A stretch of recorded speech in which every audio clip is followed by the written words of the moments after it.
Number 2 જેની રકમ છે કે આપેલા દરેક વિસ્તૃત સ્વરૂપને સંખ્યામાં દર્શાવો. લાસ્ટ જોયું હતું એ સંખ્યાને વિસ્તૃત સ્વરૂપમાં ફેરવેલું હતું. અહીંયા વિસ્તૃત સ્વરૂપ આપેલું છે તેને આપણે સંખ્યામાં ફેરવવાનું છે. તો સૌપ્રથમ પહેલી રકમ જોઈએ 8 ગુણ્યા 10 ની 4 ઘાત. જે 10 ની 4 ઘાત છે તેની સ્થાન કિંમત છે વત્તા 6 ગુણ્યા 10 ની 3 ઘાત એટલે કે 1000 ગુણ્યા 0 ગુણ્યા 10 ની 2 ઘાત એટલે જે થશે 100. 10 ની 1 ઘાત એ થશે 10 અને 10 ની 0 ઘાત એ થશે 1.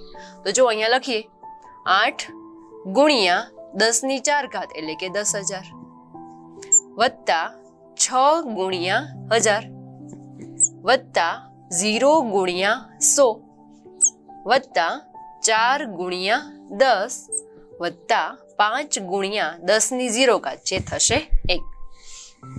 તો અહીંયા દર્શાવીએ 8 ગુણ્યા 10000 એટલે કે એ થશે 80000 વત્તા 6000 વત્તા 0 ગુણ્યા 100 એટલે કે થશે 0 વત્તા 40 વત્તા 5.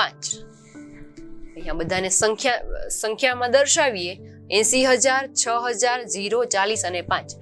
એકમ દશક સો હજાર અને 10000મો અંક એટલે જે થશે 86045. જેમાં જોઈ શકાય છે કે 5 જ અંક છે એકમ દશક સો હજાર અને 10000 એટલે કે સંખ્યા થશે 86045. ત્યારબાદ નેક્સ્ટ રકમ છે એમાં પણ 1 2 3 અને 4 સંખ્યાઓ આપેલી છે.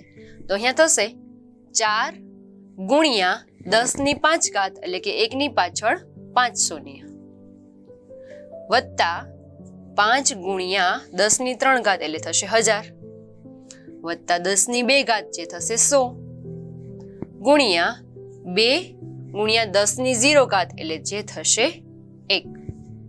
તો અહીંયા જોઈએ કે 5 પછી ડાયરેક્ટ 3 ઘાત છે 3 પછી 2 અને 2 પછી ડાયરેક્ટ 0 ઘાત છે એટલે કે વચ્ચે 1 ઘાત વાળું અને 4 ઘાત વાળું પદ નથી આપેલું એટલે આપણે સમજવાનું છે કે એ પદ છે તે શૂન્ય છે.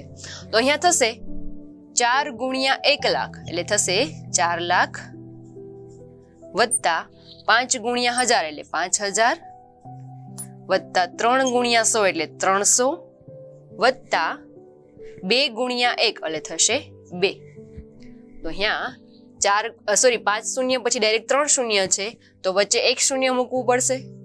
ત્યારબાદ 5 ત્યાર પછી 3 અને 2 શૂન્ય પછી માત્ર એક સંખ્યા છે તો વચ્ચે 1 શૂન્ય વાળી સંખ્યા નથી તો આપણે શૂન્ય ઉમેરીએ જેને થશે 2 એટલે કે 4,05,302 એ થશે તેનો જવાબ.